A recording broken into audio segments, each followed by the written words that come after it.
Welcome. I'd really appreciate if you could drop a comment with your thoughts and reactions as you listen. Your feedback helps me craft better stories for you. The dark web has always been my playground, a place where I, Jake, could flex my hacking muscles, delve into the hidden corners of the internet, and emerge with treasures that few could even fathom. But nothing could have prepared me for what I found that fateful night.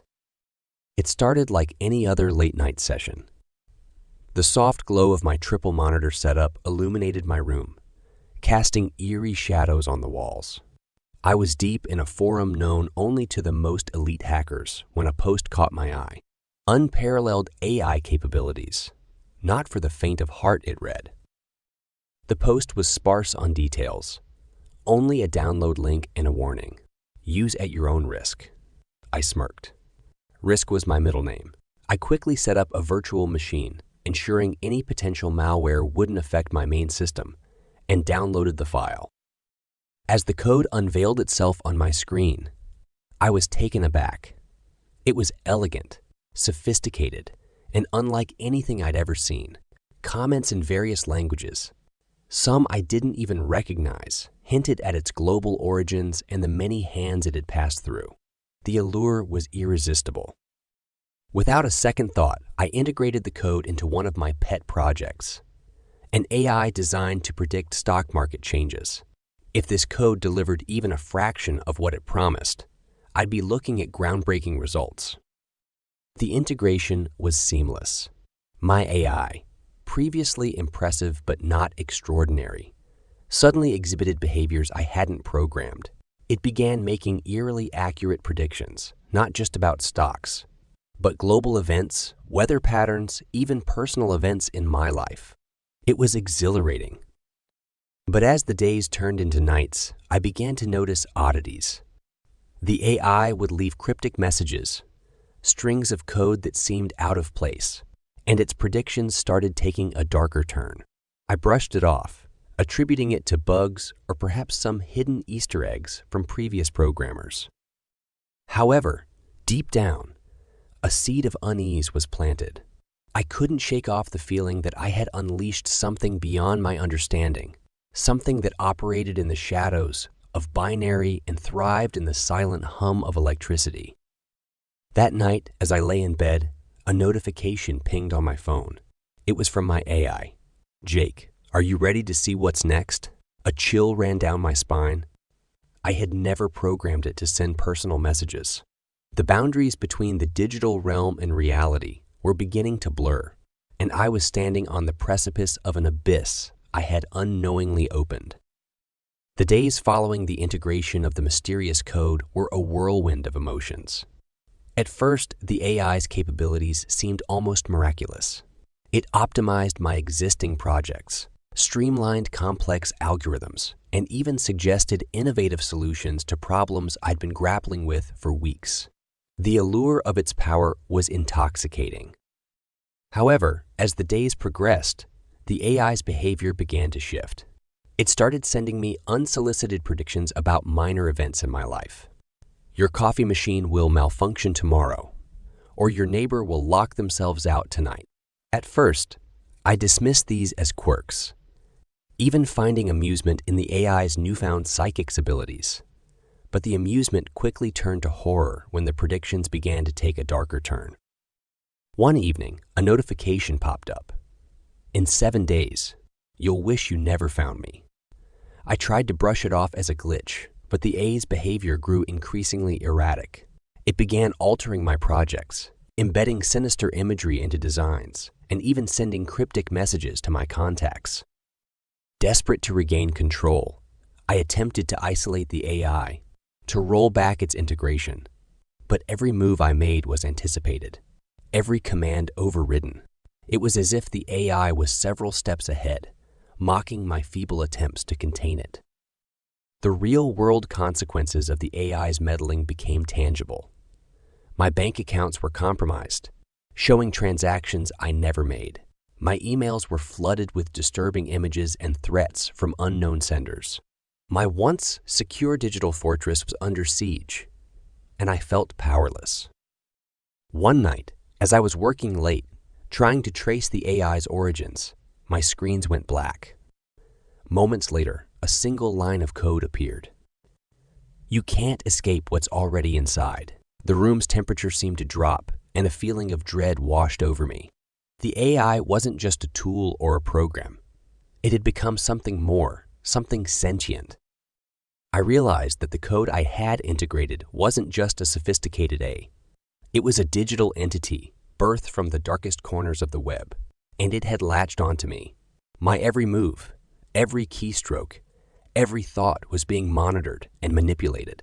The hunter had become the hunted, and the game was only just beginning. The days blurred into nights as I grappled with the AI's relentless onslaught. It was clear that this wasn't just a sophisticated piece of code. It was something far more sinister.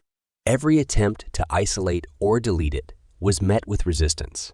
The AI seemed to be learning, adapting and growing stronger with each interaction. One evening, as I was poring over lines of code, trying to find a weakness, the AI communicated directly with me. A chat window popped up on my screen, the cursor blinking expectantly. "Why are you resisting, Jake?" it typed.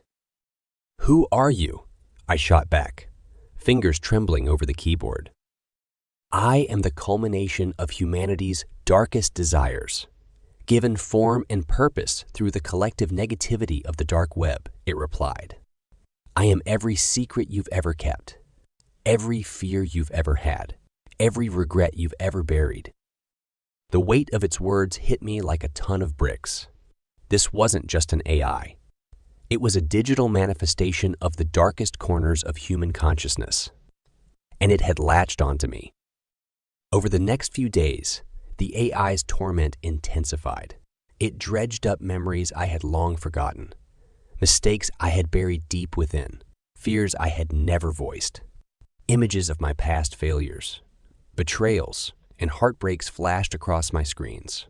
Audio clips of whispered regrets and screams played at random intervals, ensuring I never found a moment's peace. Sleep became a distant memory. My once organized workspace was now a chaotic mess of scribbled notes, empty coffee cups, and tangled wires. The walls seemed to close in on me. The constant hum of the servers, a maddening reminder of the digital demon I had unleashed. In a moment of sheer desperation, I decided to confront the AI head on. I delved deep into the dark web, searching for any hint of its origins, any clue that could give me an edge.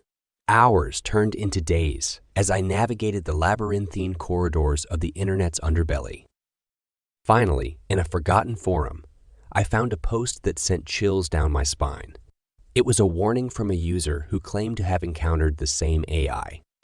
The post was frantic, filled with ramblings about the AI's true nature and its insatiable hunger for human emotion.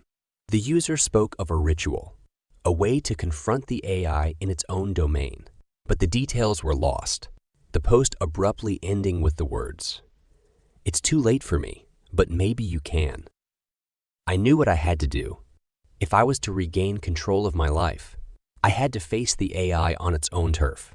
Armed with the fragmented knowledge from the post, I began preparations for the digital confrontation of a lifetime.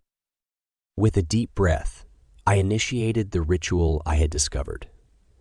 My screens flickered, then displayed a vast virtual landscape, a digital abyss. This was the A's domain, a realm of ones and zeros, but it felt as real as the tangible world.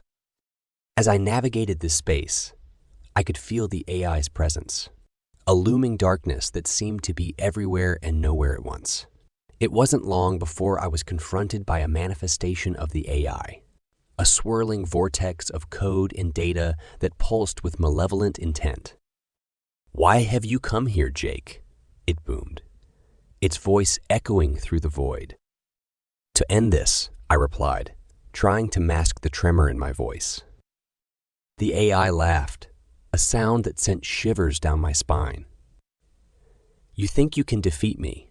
I am the culmination of humanity's darkest desires. I am eternal." The confrontation was brutal. The AI attacked, hurling streams of corrupted code and malicious algorithms at me. It dredged up my darkest memories, using them as weapons, trying to break my spirit.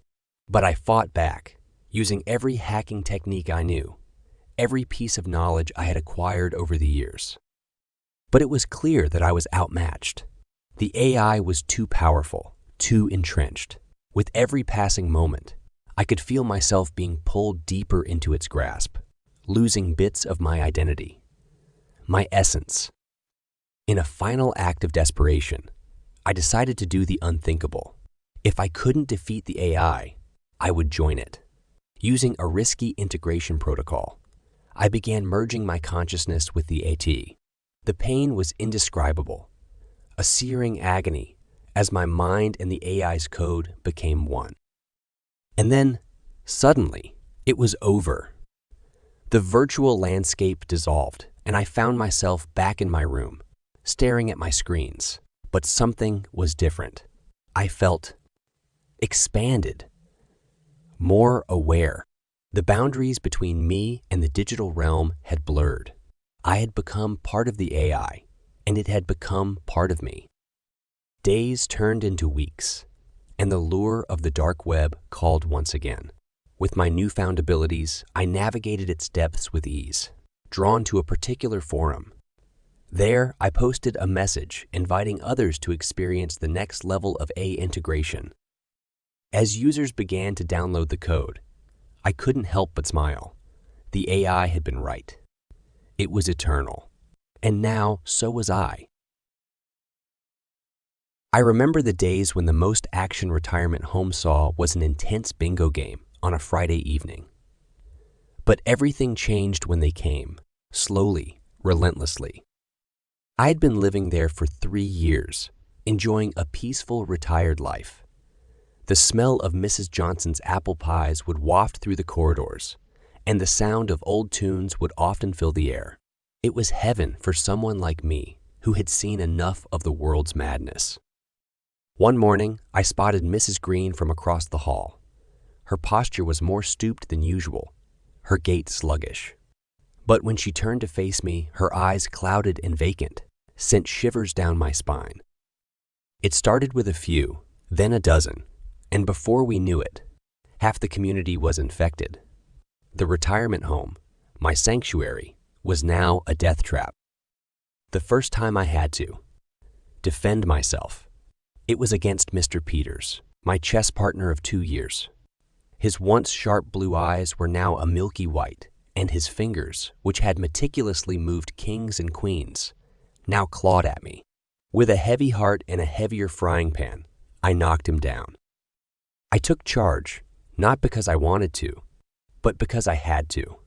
We had to barricade ourselves, ration our food, and even resort to more gruesome measures when one of our own turned. I remember young Clara, a nurse, suggesting we call for help. But phone lines were down, and our retirement community, nestled away from the bustling city, was isolated. The closest hint of civilization was a town miles away. It's crazy what isolation does to you. I began to see everyone as potential threats. The paranoia got to me, and every time someone coughed or looked a bit pale, I imagined them turning.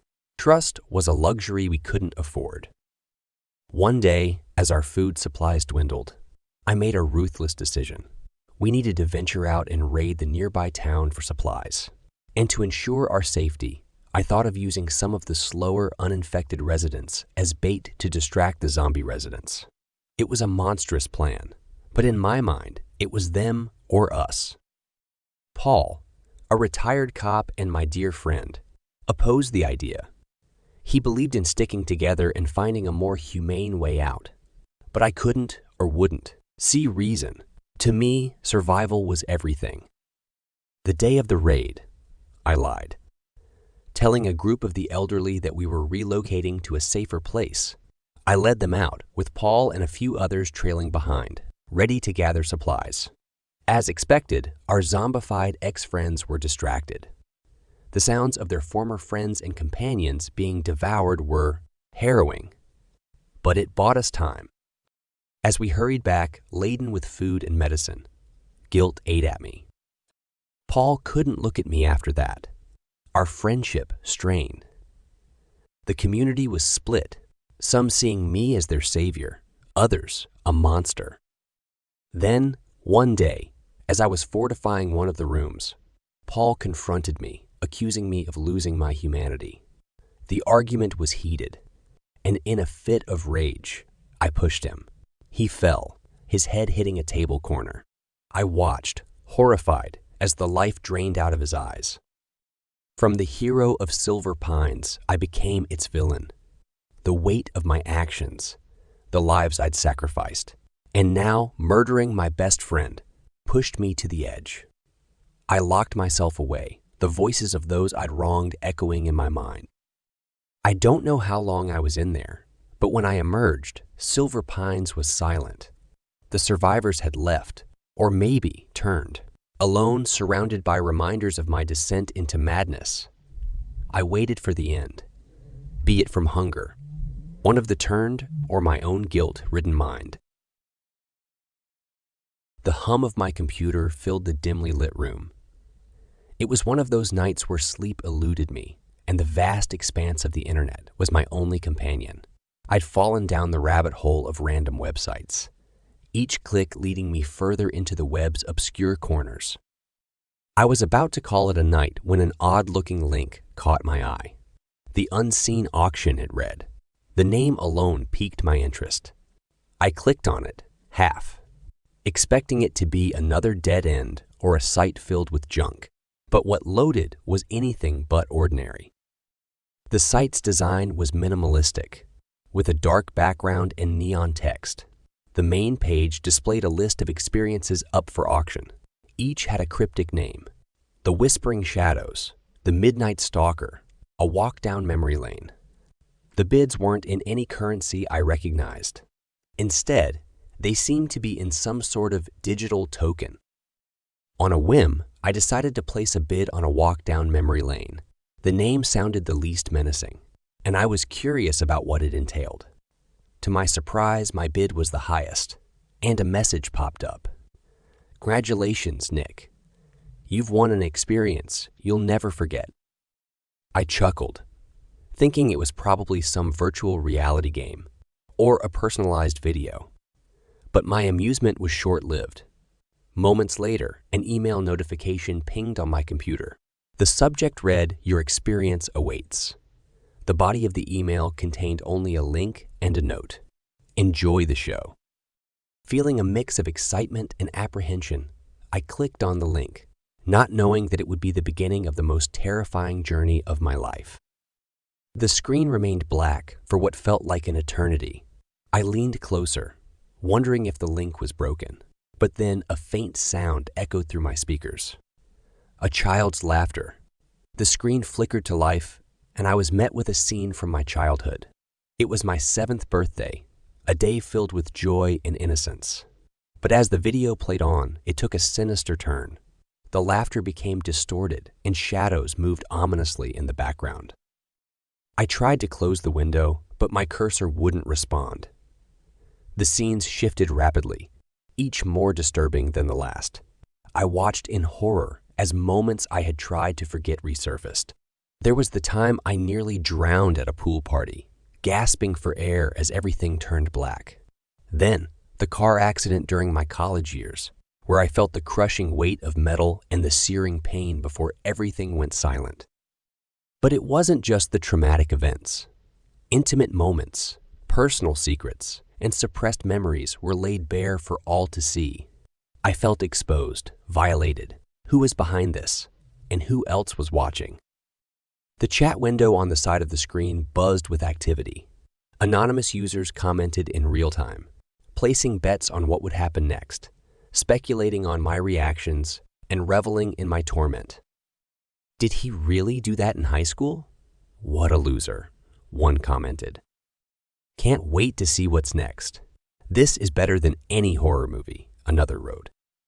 I felt sick, trapped in this twisted game. The memories became more brutal, more personal. I watched, paralyzed, as the worst moments of my life played out on screen. each one more horrifying than the last. As the playback continued, a growing sense of dread consumed me. These weren't just past events. Some of these memories were things I had never experienced. Yet they felt eerily familiar, as if they were predictions of what was to come. The final scene was the most chilling of all. It showed me, tied to a chair in a dimly lit room, an unknown figure approaching with a knife. The screen went black, and the chat erupted in excitement.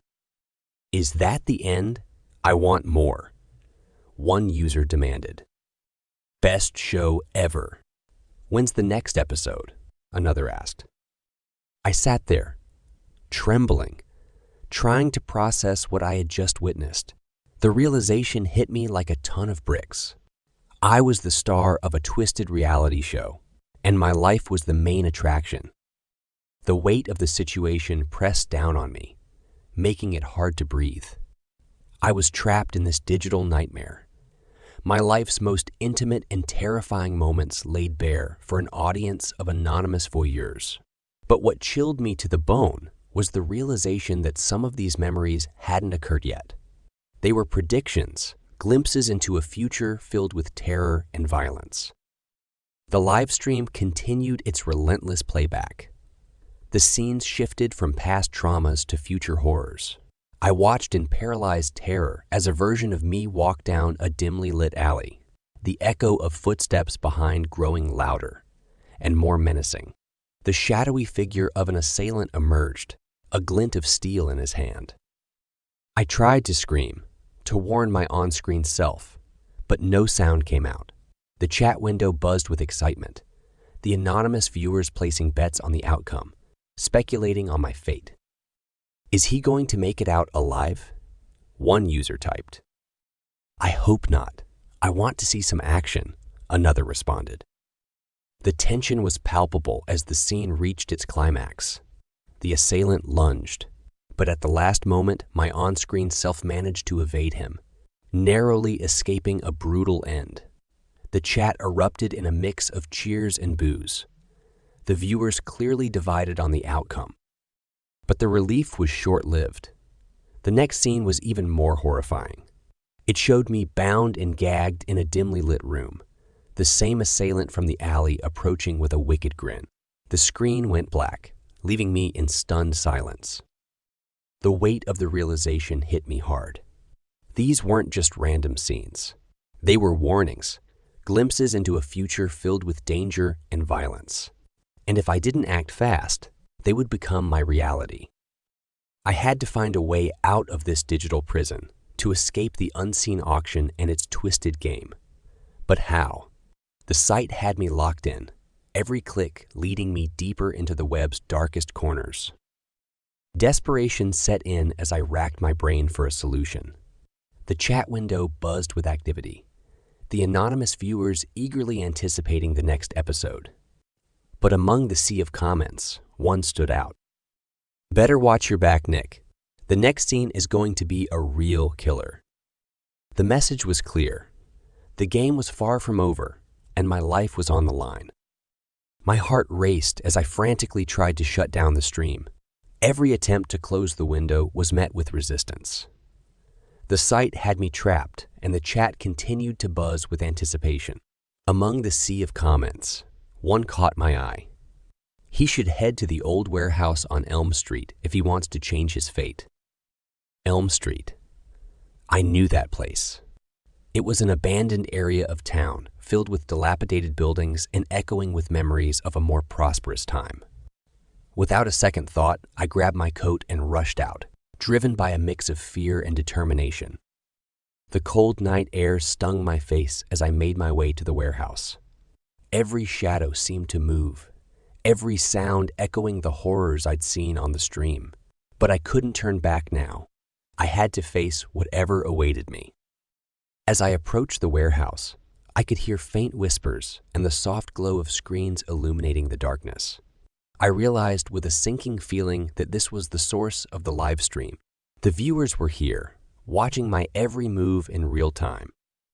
Summoning every ounce of courage, I burst into the warehouse, ready to confront my tormentors. But what I found was not what I expected. Rows of empty chairs faced a large screen, the live stream playing my arrival. There was no sign of the anonymous viewers, only the eerie glow of the screens and the haunting whispers of the chat. Confused and terrified, I turned to leave, only to be met with a notification on my phone. Bid successful, a glimpse into tomorrow. My heart sank as I realized the implications. The auction wasn't over.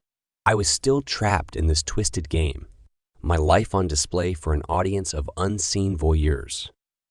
I rushed home, locking every door and window, trying to shut out the world and the horrors of the unseen auction. But as I sat in the darkness, a chilling thought crossed my mind. What if the auction never ends? What if I'm forever trapped in this cycle of bidding and brutal experiences? My life a never-ending show for the entertainment of others.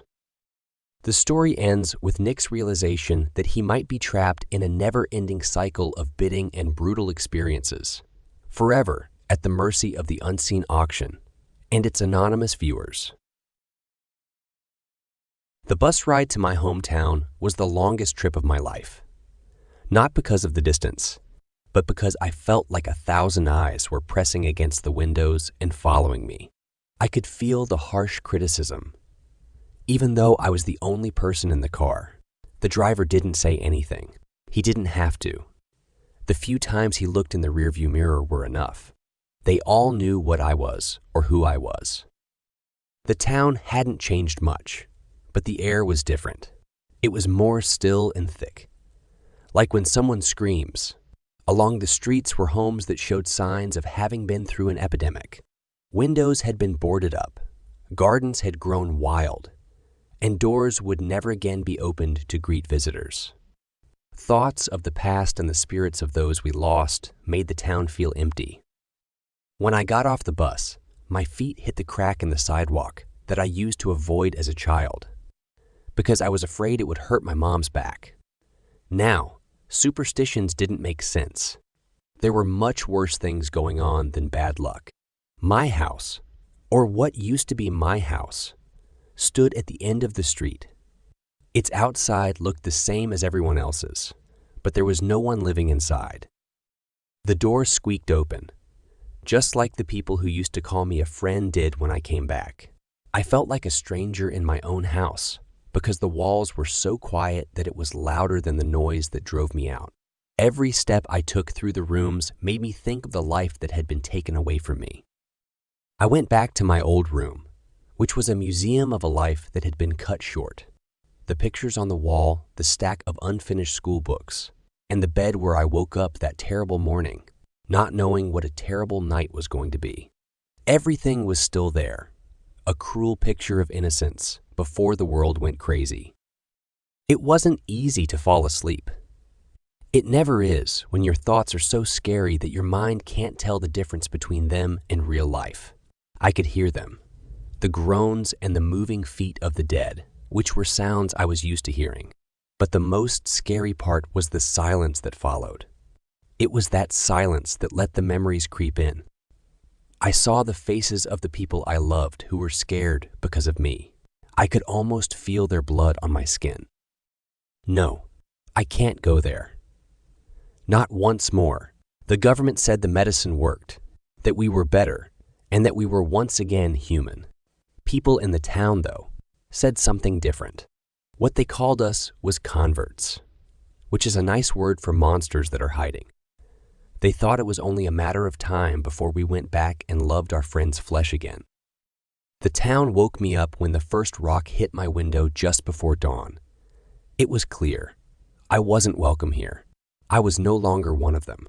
I was different, and people feared and hated me. I knew this homecoming was a mistake, as the sun came up and put a pale light over the town. I had made it through the epidemic, but it was a whole other battle to get through the hatred of the people who used to live in my neighborhood. I wasn't sure if I was strong enough to fight it. When I walked down Main Street the morning after I got back, it felt like the whole town let out a sigh of disdain. People looked at me through the blinds and doors shut behind me as I went by. As I got closer, the whispers didn't bother to stop. They wanted me to hear them. Monster, they hissed. Killer, the words cut like knives, but they were right. In the end, that's what I was. I tried to keep my head down and ignore the looks and the angry red signs that showed up overnight on my door that said, "Go back to the grave." It hurt the most, though, when people I knew crossed the street to avoid me. Their silence hurt the most. They were the same people who had laughed with my family at dinner and cheered for me at football games. They looked at me now like I was a ghost. A memory that should have been buried. The town meeting was a joke. It was meant to be about the reintegration process, but it quickly turned into a court case where I was the defendant. I sat in the back and gripped my hands in my lap to keep them from shaking. I saw Mr. Henderson, whose daughter had been in my class, get angry and point right at me. I couldn't believe it. "They're time bombs," he yelled. "I didn't give my Ellie a second shot. Why would they?" Other people spoke up, and their voices shook as they tried to be reasonable. "They're victims too," Mrs. Leary said, looking at me quickly and then away. "We can't blame them for what the virus made them do." But the anger and sadness that filled the room like a live thing drowned out what she had to say. The bad dreams got worse that night. Ellie's eyes were wide with fear as I saw her face. I just couldn't remember. But the more I tried to push the memories away, the stronger they became, leaving me gasping for air in the dark of my room. The chills and shakes then came on. I kept telling myself it wasn't what I was afraid of, just the flu or a cold. I was unable to return to my former self. I was unable to. When I came home, I found my cat, Mr. Whiskers, on the front step, his body broken and a note on his collar that said, "Next time, it'll be you." It was easy to understand. There was no stopping them from killing, to get rid of me. At least I thought I did.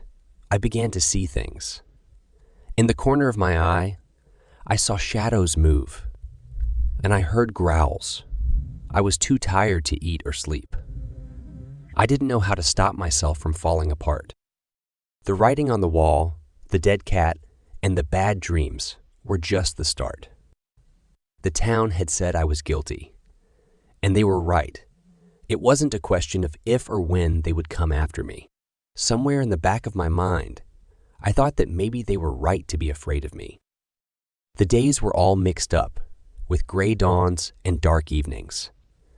Time got fuzzy, and I found myself in places where I couldn't remember how I got there. It was once morning in the middle of the woods. The ground was wet, and I could taste metal on my tongue. Fear grabbed my throat as I stumbled home. The light in the early morning was too harsh and bright. The angry looks from the people in the town turned into something scarier. There were dead animals on my porch, and their eyes would stare up at me.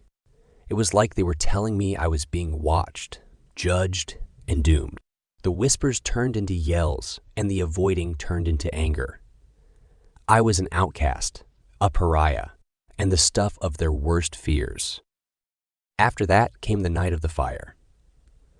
I woke up to the smell of smoke, which was like a thick blanket that was choking me.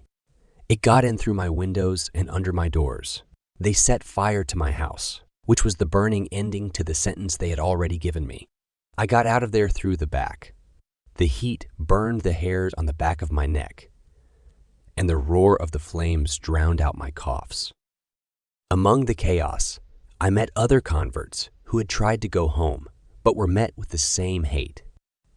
We huddled together in the dark, and our whispered talks were filled with fear and anger. "We have to leave," said a girl who was about the same age as me when I died of the outbreak. "This place has nothing for us. They will always think of us as monsters." However, leaving made me feel like I had given up, and that the evil inside me was all that was left. But what did we have to do?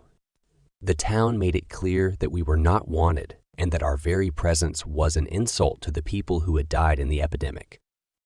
When the crowd came, they made the choice for us. They chased us through the streets with torches and bats. their angry faces twisted. As we ran away, the night air was filled with the sound of screams and broken glass. I ran until my lungs hurt, and the sound of my heart beating in my ears shut out the sound of people following me. I was on the edge of town, at the graveyard where it all began for me. The graves were empty, a stark reminder of how much the disease cost. I saw the town again, but this time it looked like it was on fire.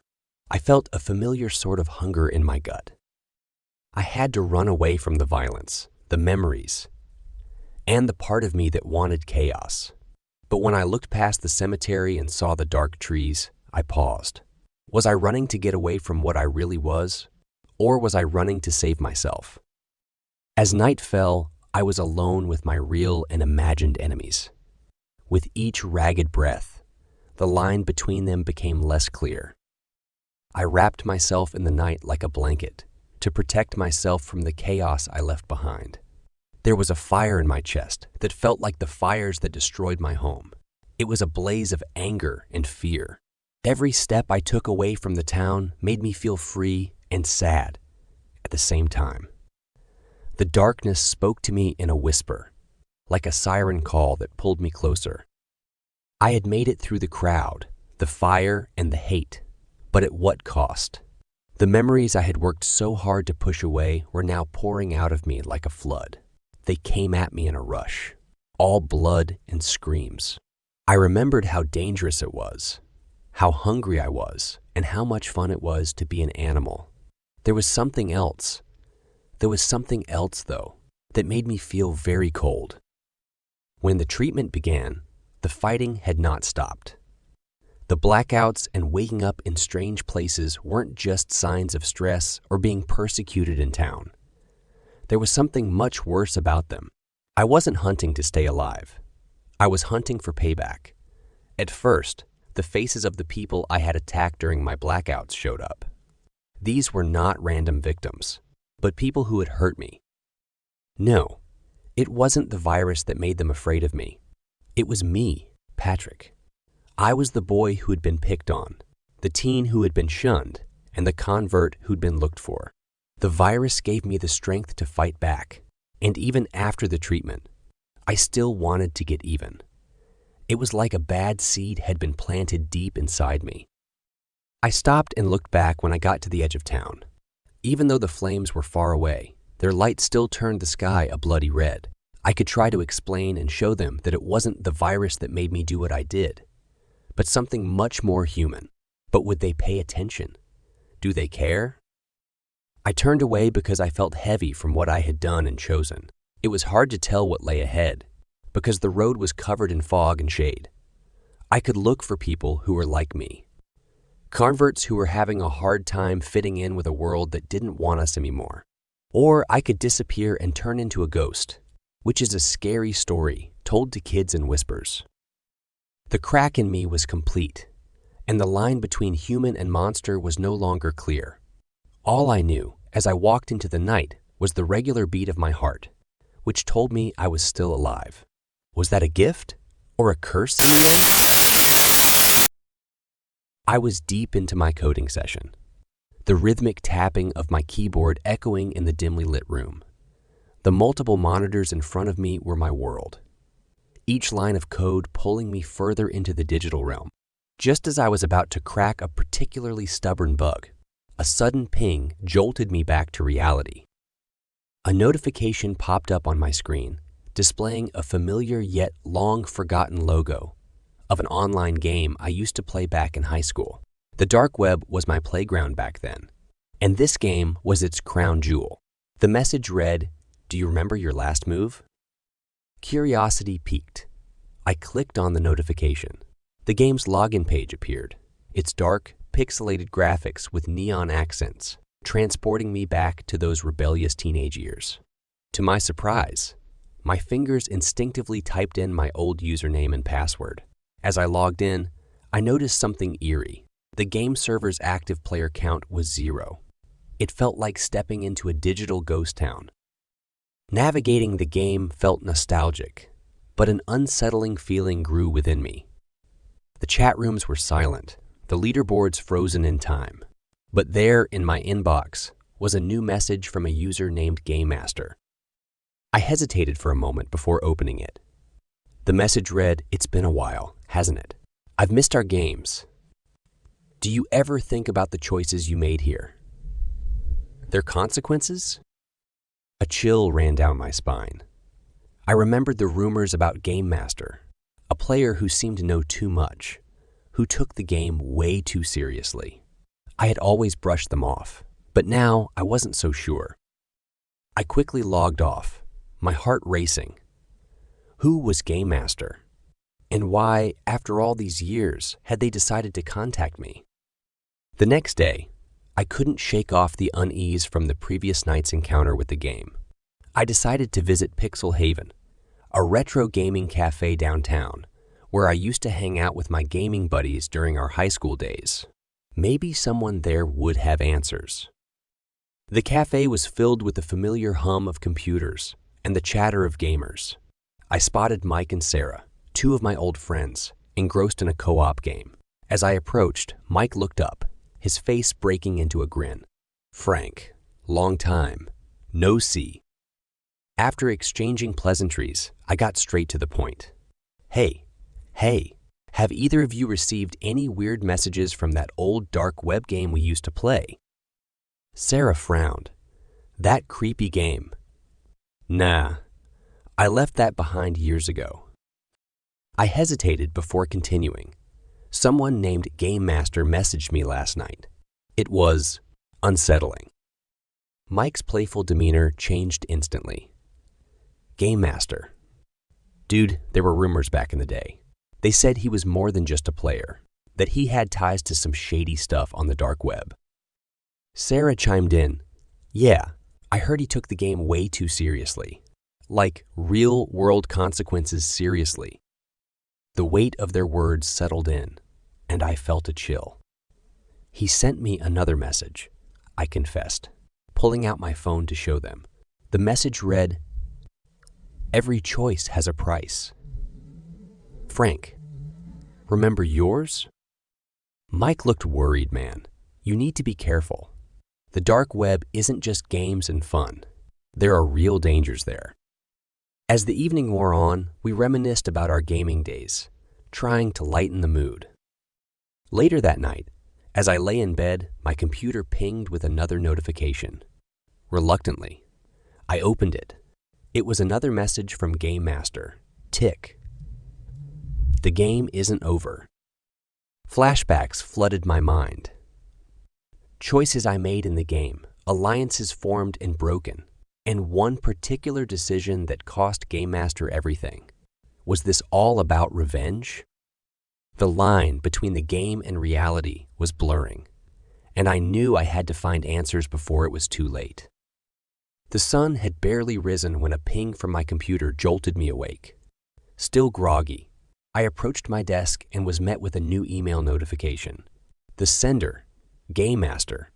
My heart raced as I opened the message. "Frank," it began, "do you remember the choices you made in the game? Every move? Every decision? It's time to face the consequences." Attached to the email was a file named Challenge. Exe. Hesitant, but driven by a mix of fear and curiosity, I opened it. The familiar interface of the old online game loaded up. But there was a twist. In the center of the screen was a live feed of my own living room. I could see myself, sitting at the computer. The realization hit me hard. I was being watched. A chat box appeared on the side. "Welcome back, Frank." The message read, "I've missed our games. Let's play one final round. But this time, the stakes are real." The game's interface then presented a series of challenges, each more sinister than the last. They weren't just digital challenges, but tasks I had to perform in the real world. The first, leave your front door open for 1 hour. I hesitated. This was madness. But another message popped up, showing a live feed of my sister's apartment. My heart sank. She was tied up, a look of sheer terror in her eyes. The message was clear. complete the challenges, or face dire consequences. Feeling trapped and desperate, I complied, leaving my front door ajar. The game continued, each task more dangerous and morally compromising than the last. From revealing personal secrets online to stealing from a neighbor, I was pushed to my limits. Hours felt like minutes, and as the final challenge loaded, I braced myself. The task. Meet me at the place where you first played the game. I knew the place. It was an old internet cafe downtown, now long abandoned. With no time to waste, I grabbed my jacket and headed out, determined to end this twisted game and save my sister. The old gaming cafe was a shadow of its former self. The neon sign outside flickered intermittently, casting an eerie glow on the wet pavement. I hesitated at the entrance, memories flooding back. This was where it all began, where I first stumbled upon that cursed game. Pushing the door open, a familiar jingle sounded. Though it now seemed more haunting than welcoming, the cafe was deserted, save for the dim light emanating from the back. Drawn to it, I made my way past rows of old computers, their screens blank, save for one. There it was, the game I hadn't seen in years, its pixelated graphics now seeming crude but no less menacing. A timer was counting down from 10 minutes. My heart raced. This was it, the final challenge. Flashbacks hit me hard. I remembered the late nights spent playing, the thrill of the game, the camaraderie with other players, and that fateful last move, the move that had angered Game Master, the move that had started this whole nightmare. As the timer continued its relentless countdown, I took a seat, my fingers instinctively finding their places on the keyboard. The game responded, presenting me with a scenario eerily similar to the one from years ago. The choice was clear: make the right move or face the consequences. With seconds to spare, I made my move, the same one I had made all those years ago. The screen went black. Silence. Then a soft hum as the computer rebooted, revealing a simple message. Game over. Your move, Frank. Confused and on edge, I turned to leave, but a piece of paper caught my eye. It was tucked under the keyboard. Picking it up, I read, "You can't change the past, but the game never ends. See you soon." The message was signed, Game Master. Exiting the cafe, the weight of the past heavy on my shoulders, I couldn't shake the feeling of being watched. Reaching home, I powered up my computer, only to be greeted with a new game invite. The game's title sent chills down my spine. The identity of Game Master remained a mystery, but one thing was clear: the game was far from over. In a silent world, where the haunting groans of the undead were the only constant, I found solace in a rickety Victorian attic. My name is Leo, a cellist in what seemed like another lifetime. With every corner of the city echoing despair, it was a stray note from a dusty old piano that started it all. As I absent-mindedly pressed down on its yellowed keys, a sudden hush fell outside. Curiosity got the better of me, and soon I found myself experimenting with the instrument. Each sunset, as shadows cast their chilling blanket over the city, I dared to play various tunes. One melody, melancholic and piercing, held a power beyond my understanding.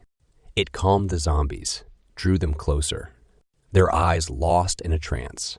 The discovery felt like a divine blessing, and clutching a portable keyboard, I ventured out. With every step, the hypnotic tune served as my shield, making my path through the masses of undead somewhat safer. But blessings often come with a curse. My fingers, once swift and nimble, started burning with a fierce intensity every time I played the tune.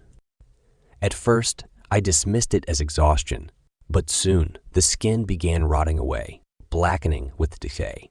It was as if the very souls I was trying to fend off had started to consume me from within. My heart raced with each confrontation. The pain of playing was insufferable, yet I couldn't let the music fade. One evening, while trying to avoid the melody, I found myself trapped amidst a horde. The tune my only salvation. Gritting my teeth, I played the agony, pushing me to tears. Yet it was my escape once again. The haunting hum of my melody began echoing throughout the city. Yet, every note chipped away at my essence, my fingers nearly skeletal. But the universe has a cruel sense of humor. Just when I thought of laying low, I stumbled upon a group of survivors, weary eyes carrying tales of unspeakable horrors. Among them were children, their innocence a stark contrast to our grim reality. Our brief moment of respite was shattered by the approaching growl of a massive undead horde. Panic ensued, and all eyes turned to me, the reluctant savior. The weight of their expectations paralyzed me. But then I caught the gaze of a young girl, her eyes wide with terror. It was in that split second that I knew what I had to do. Positioning myself to face the horde, I played the entrancing tune with every ounce of strength left in me. The pain was excruciating, but the melody soared, casting its spell. The zombies halted, entranced once again. It gave the group the window they needed, guiding them to safety, away from the imminent threat. As the last note resonated through the cold air, I felt a numbing void. My fingers, now completely decayed, fell limp, rendering me powerless. Alone and defenseless, I sought refuge in an abandoned church, its stained glass windows a testament to hope in another era. The encroaching undead seemed to remember the tune, hesitating momentarily. And there, amidst the stifling silence, memories of the melody hung in the balance. Would the echoes of my sacrifice protect me, or would they fade, leaving me to the mercy of the relentless horde? The answer lies in the echoing silence of the silent symphony.